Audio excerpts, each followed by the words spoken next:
I was born in a place called Washim in a central part of rural India.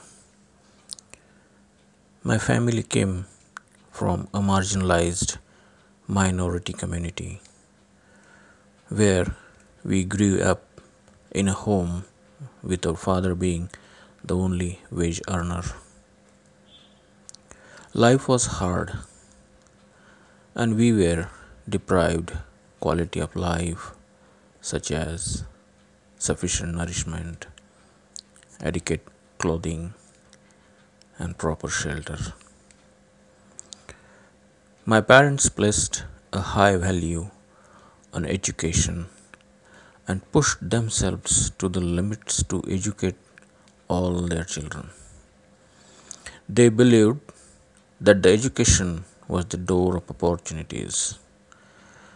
My parents faced numerous hardships in their childhood, especially my father, who walked 28 kilometers back and forth each day to the nearest missionary school without shoes and carrying a school bag. My maternal grandfather was a farmer, and although he was not well-to-do man, he often gave us food from his little farm. One day, he felt a little feverish, and his eyes and nails began to turn yellow. He did not share his problems with anyone because he didn't want to add more stress to an already stressed family. Due to a lack of early diagnosis, proper rest, and medication, his health declined rapidly. He experienced the fully blown last stage of jaundice that ultimately took his life within a span of only 2 months. My mother, grief stricken at the loss of her father, decided that nobody should die as a result of preventable diseases.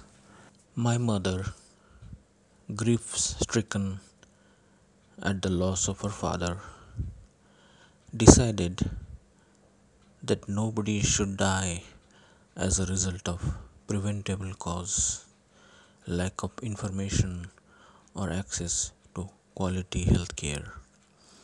The only way she could face this challenge was by installing in me the desire to become a doctor to serve the poor and save lives.